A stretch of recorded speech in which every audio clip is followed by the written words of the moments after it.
Oh, hi folks. Hope you're well. Long day today, so see where this video takes us, shall we? I spent the day, to be honest, going to a conference in Birmingham for disabled people, because obviously my work involves therapeutic lasers and laser therapy treatment, photobiomodulation, as you already know, since my previous videos. And I thought it would be good to get to speak to and mix with lots of people who have got disabilities to get a feedback of what the problem is in their lives. And I actually had my eyes opened, quite frankly. And I came away from that thinking, how very dare I whinge about the sort of life and the aches and pains and my little problems. Now, I looked there, and there's, from what I see, what staggered me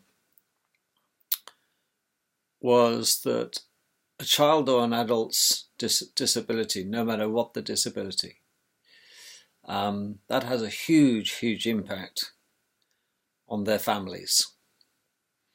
Now, they could be born with that disability, or they would develop it. And you have to admire, really, the people who care for physical and mental disorders in their relatives, particularly their children. I know we love them, don't we? And I've going through, I suppose, the same sort of mental anguish, watching my mother decrease and disappear in the wind as her dementia gets worse and worse and worse. And now she's at a stage where she doesn't know who I am, and I could be Jack the Ripper as far as she's concerned. Make no odds. She doesn't even know who I am, and the pain I feel watching my wonderful mother go through this slow decline over this period, it's a heartbreak. And I can only think that it'll be a worse of a heartbreak, worse, tenfold, hundredfold, I don't know, of watching your child, who you know is born disabled, grow to be an adult disabled person.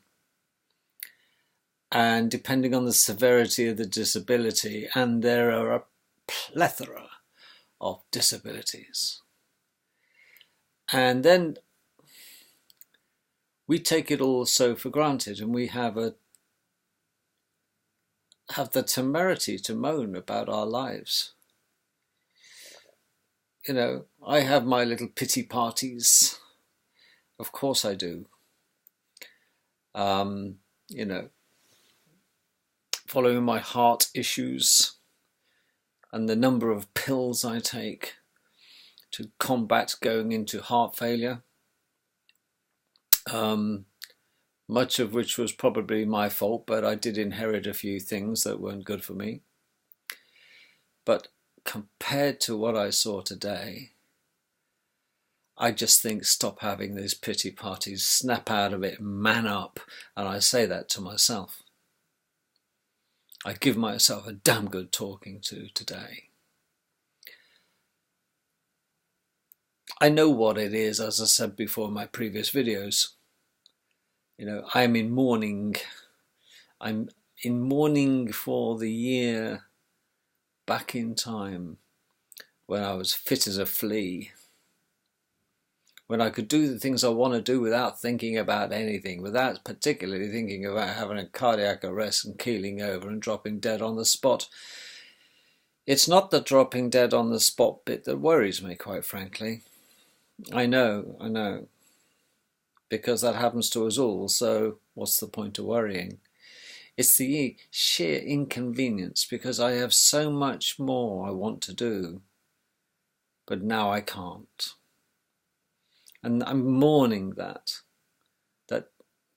finality of that decision that's been made for me, not by me. Well, today was a real wake-up call for me, and I'm so glad it didn't cost me anything to get into. But I am so glad I went, because it gave me a completely different perspective. Because before I opened my mouth to moan about something, I just shut up. My wife must be sick and tired of me going on about silly things, and you know, bless her, she doesn't say a word. She just smiles. She does little things for me, and I haven't asked her to do them because she'd know if I had to do them and I would be moaning about it, so she preempts the moan. Bless her heart. You know, I'd hate to live with me. On occasions. I'm okay most of the time, but I do have my moments. I'm like a dog with a bone sometimes about certain things. A little bit like, I suppose, I have been called Victor Meldrew. Anybody who knows Victor Meldrew will understand that. I can't believe it. But I am in mourning, and then I've snapped out of it today because I've had a reality check. You see, if you really want to know how bad your life is, knock around with people whose lives are 10 times worse than yours, and then see how happy they are, how loving they are, how accepting they are of their condition, because there's nothing that they can do. All they can do is make the best out of a bad lot. And these people were born with this disability more than in most cases that I saw today. There were people that were suffering from dwarfism.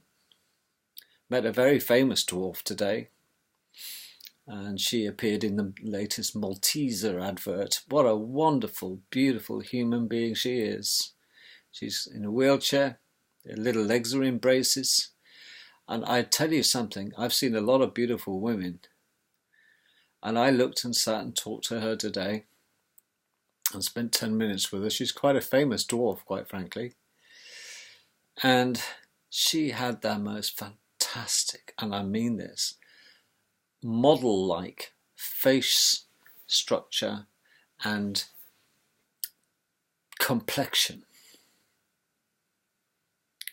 God, if there is one, the creator, whoever it is, created such a super gem in that little human being. She was normal in every other way apart from her physical attributes. Apart from it, but she was compensated with such beauty. I thought that's almost like adding insult to injury. But maybe it was a gift. Just to say sorry. Because she was beautiful. What a lovely, not only physically beautiful, she was in mental beauty. Such stoicism. You know, because if it were me, I'd be having a pity party. No, I'm stuck in this bloody wheelchair. My legs are bent. I'll never have children. Look at the state of me. Why was I ever born? You know. No, she just grabbed that nettle tight as she could and ran with it, and she's made the best of what she's got, and I admire her tremendously. I only met her for half an hour, and I was absolutely taken and smitten with her. I will never forget that meeting today. And she was one of many. And then I saw the couples, maybe 40s, and they're, I don't know, 15 to 20-year-old disabled children that they had, offspring, going around in motorised trolleys. It's all this sort of stuff, the equipment that was there. And the entourage and support equipment that the poor parents have to lug around in order just to go out for the day. Can you imagine every trip with their son or daughter in the disabled, capable disabled, is a nightmare logistic, a bit like the invasion of bloody Germany, you've got to get all your ducks in. Have you got this? Have you check sheets like an aeroplane takeoff sheet? Check, got that, check. What about if he dribbles? Yes, get that, check. Consonants, pads, yes. Change the clothes, change the, yes. Everything is magnified tenfold in the form of magnification. You don't want to forget anything when you're going out for a day with such disabled people, because they rely so heavily on their parents and their carers. And these people, a lot of them, will grow to a ripe old age. These are the sort of people, sadly, that they would have put in concentration camps in the war. Because just because we see them today, don't think they didn't happen in the 1938 and 39 and 40s, folks. They were just taken away from society, but we're a little bit more humane than that nowadays, aren't we? And modern technology is such that it has helped so many people get at least some improvement, if there's any consolation about modern day technology for the disabled people, is quite phenomenal. But the fundamental facts is that just because they're disabled doesn't mean they're mentally disabled. Okay? And this is a mistake. People think that disabled people are stupid. They're not. I know lots of able-bodied people who are stupid. So that doesn't really hang true, does it? Disabled people are exactly that. They are disabled physically. Yes, you do get them mentally disabled. Well, I get the physically abled that are mentally disabled a lot of the time. I used to have to work with such people, I'm bloody sure of it. But today was an eye-opener for me. And it did me good. It snapped me out of my self-imposed pity parties. And I should be grateful. And I am eternally grateful for my lot in life. However the cards or dice roll, it could have rolled a whole lot different had I been deprived of oxygen for more than 3 minutes when I was born. And that's the cause of a lot of these people's problems, is oxygen starvation at birth. It only takes 3 minutes, folks, to go from hero to zero without oxygen. And then you're faced with another group of problems, even if the child survives. What do we do with a problem like Maria, who was rescued at lastminute.com and given oxygen or mouth-to-mouth or managed to take a breath, but it was too late. The damage had been done. And now you have another set of problems. How are we going to manage Maria? Well, there we are. Lots of people have problems to deal with. Financial problems, physical problems, mental problems. Life is bloody one big problem, isn't it? And yet we have such a pity party over the trivia, and I mean the trivia. Oh, I've got a letter off the debt collectors. Oh, God, my credit card. They're taking my credit card off me. They're going to repossess the house. They're going to lose my house. Literally, haven't lost your life. Well, there's life, there's hope.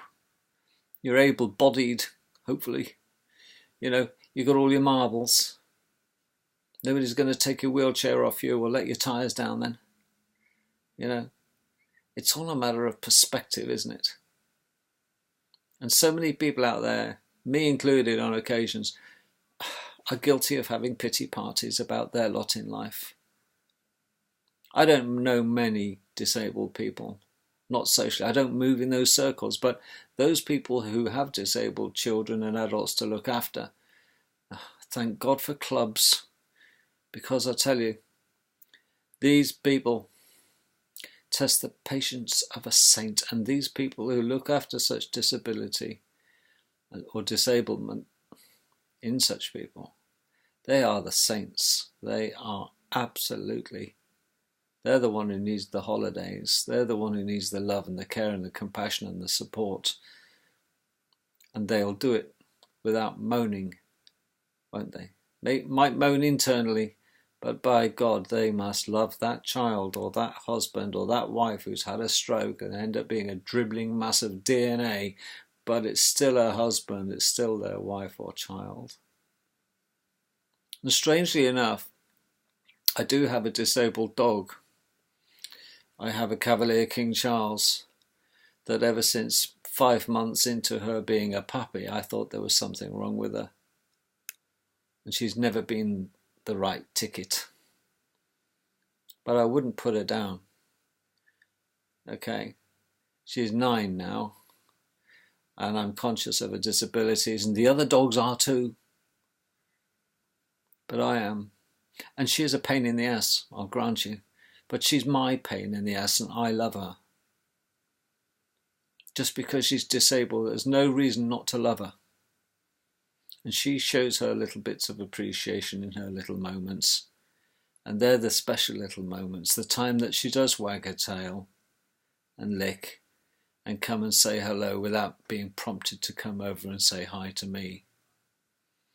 And that's her saying thank you. Thanks for putting up with me. Thanks for sticking up for me against the other dogs sometimes, because I'm incapable, because the dogs, quite frankly, do pick on her. Well, not when I'm around, they don't, because dogs work in a pack. And my Pippa, okay, they're all Cavalier King Charles except a Shih Tzu. Or 4 Cavalier King Charles and a Shih Tzu.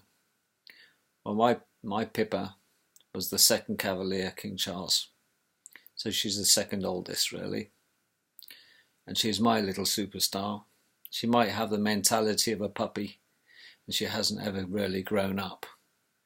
But the other dogs have grown up around her. But I'm super tolerant. And do you know what? It's rather strange, isn't it? We always protect the weakest in the link. And that's a human trait. But there are people out there, folks, that would choose to get rid of the weakest link. Psychopathic, sociopathic maniacs that think there's no place in life or this world for such things to exist. And I despise those people. Because do you know what? We're only a little bit of iodine left. If we are deficient in just that little bit of iodine from our thyroid gland, we're all a quart away from being a gibbering idiot. That's all it takes. It just takes a little bang on the head, a dysfunctional thyroid gland, or a biochemical imbalance in your body. And even if you've got a Cambridge education with a 1-2-2-1 or whatever you've got, it'll be gone. It takes a little blood clot, just a little blood clot, to knock someone like Arnold Schwarzenegger on his ass with all his muscles and his mouth and his power and his money. Just that tiny little blood clot. And each one of us who are functioning should be grateful for small mercies, small mercies. But I tell you what pisses me off big time is that apart from the physical and mental attributes, one of the big things is for me is I'm not really interested, quite frankly. The majority of the time I don't judge people by what they look like. I judge them by their deeds.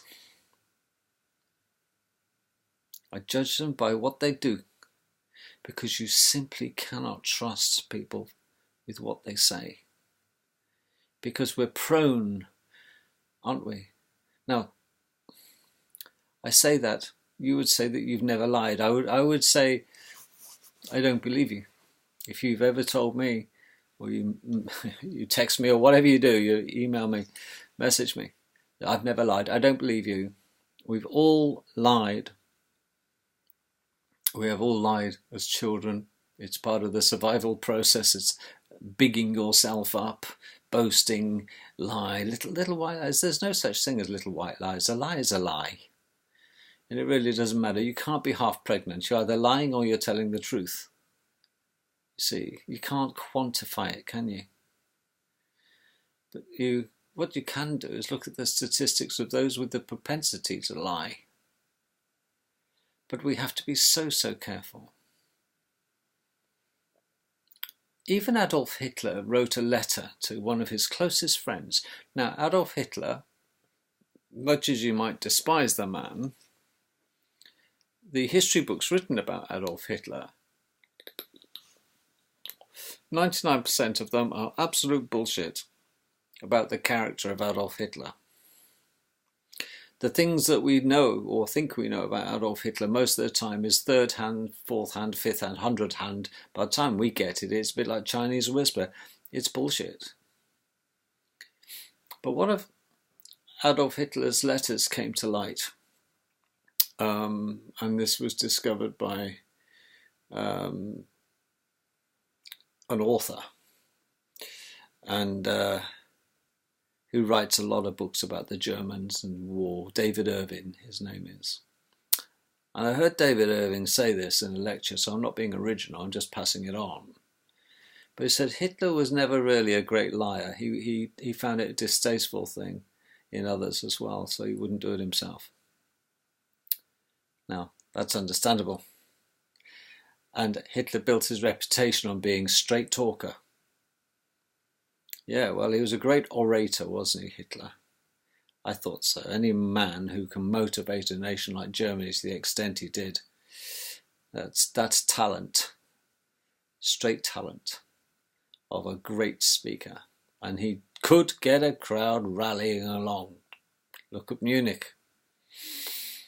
Anyway, the strange thing is we all have this thing about respect in it. And at one stage, I did quite actually respect Adolf Hitler for being the type of person he was. I mean, it's considerable, isn't he? I thought he was an amazing human being. I didn't like what he did ultimately, but you know something? Adolf Hitler, for the most part, it has been proven, knew next to nothing about the concentration camps. Himmler did, because Himmler invented them and started them, and he kept Adolf Hitler naive as to what was truly going on. And one often wonders whether Hitler would have ever thrown his teddy out the cot about that one if he discovered that such things were happening to human beings in concentration camps. Either that or he just simply didn't want to know.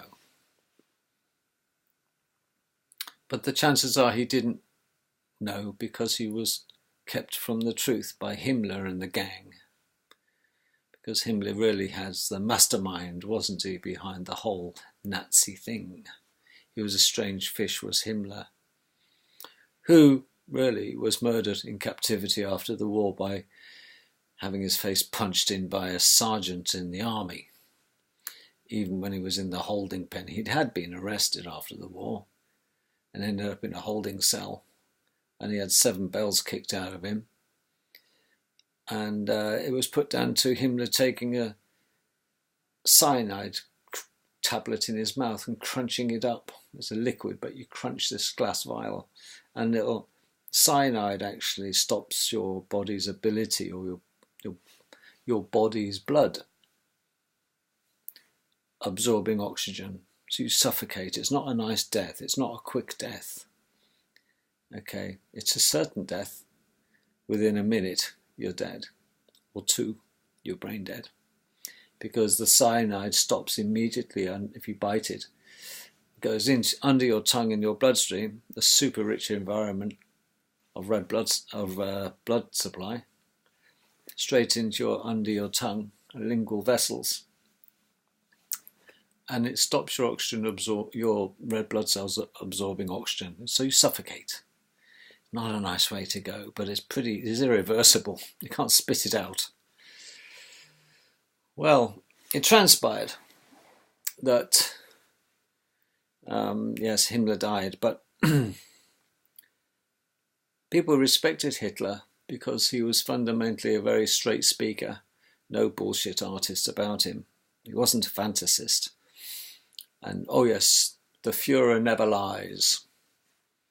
Well, there's been some papers discovered between a correspondence between Adolf Hitler and a a very close friend of his. And it's come to light that Hitler actually said in this paper that, you know me, let's call it the friend David, you know me, David, well enough that I would never, never lie. I just find the whole thing abhorrent. I do not lie. I would not lie. Privately, as a private individual, I would not lie. But as a politician to the nation, I would lie 12,000 times over to achieve my objective. You see, that shows schizophrenia to me. That shows that they've all got two sides. They're like two heads on the same coin.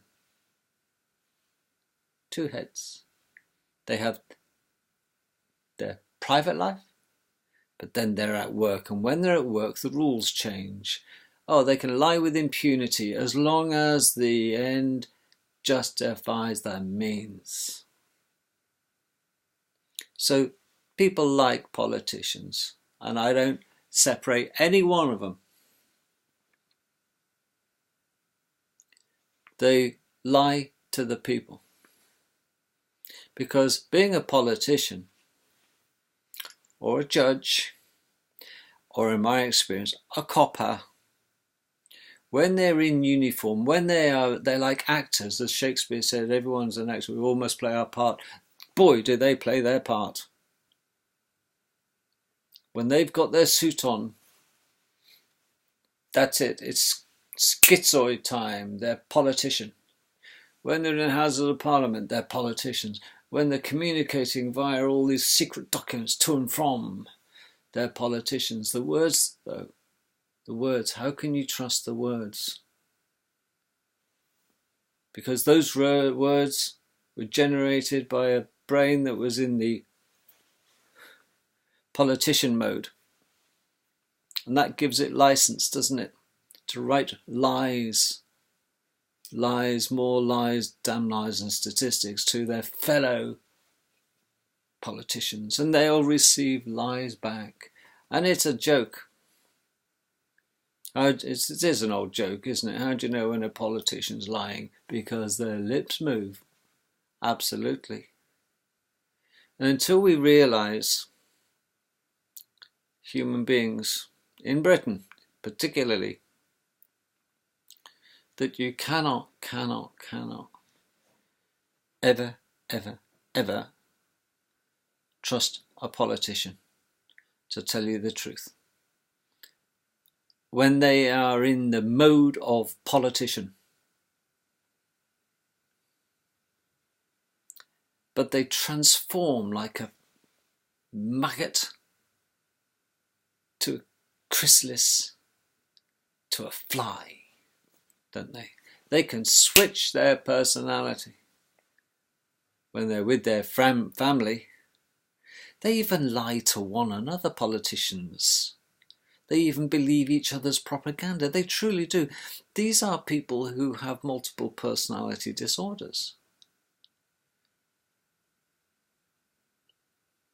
Theresa May, well capable of lying to a nation. Absolutely is. She's been spotted in Sainsbury's or Morrison's or something, in a local supermarket, acting perfectly normal and getting on and interacting with people. But she's a different woman in Parliament, isn't she? In the Houses at Westminster. Of course she is. Because she's flipped. So even people like, dare I say even, Adolf Hitler is schizoid. So let us not be too surprised at the results that are coming our way about Brexit. I mentioned Brexit in my video last night. I don't want to be obsessed with it. I just have to accept this, and I hope you do. It is a very good thing in life if you're faced with some daunting prospect of something happening to you and you're dreading it, you know, to accept this. One is, it's going to happen. The other is, there's nothing, and I mean nothing, you can do about it. Okay? Nothing you can say, nothing you can do will change it. And if it's going to happen, it's going to happen. You have to imagine that it's happened. And then accept that mentally. Mentally accept that it has happened. And then pick up the pieces. But if it doesn't happen, you haven't lost anything, have you? You've learned to deal with problem. The problem that could have happened but didn't is the best type of problem, because it teaches you to prepare.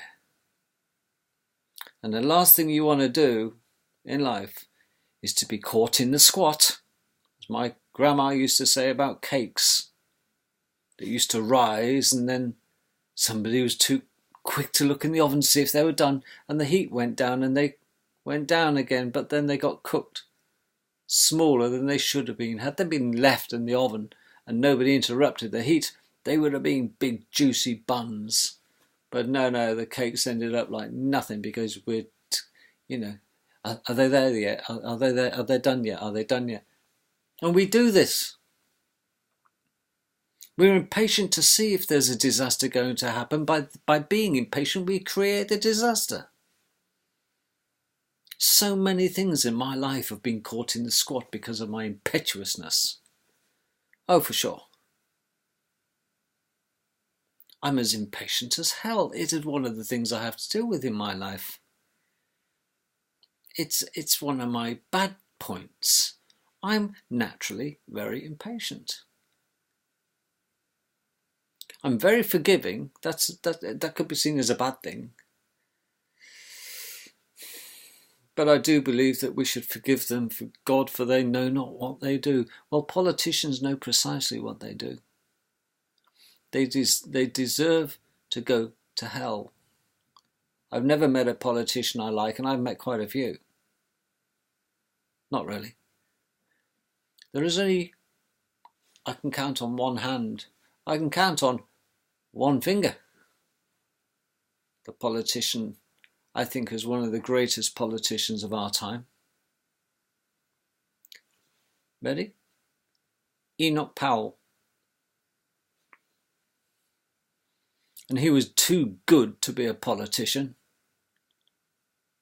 But then latterly he recognised, didn't he, the scum that he was swimming in. Enoch Powell sadly spent his whole life living with a woman who was accepted that she was second best in his mind, although she had children with him, because Enoch Powell fell in love with a girl that was so out of his class reach. But she settled for him, and he settled for her, and they had a fabulous family. And the children and the wife had a fabulous father. And I don't think that Enoch Powell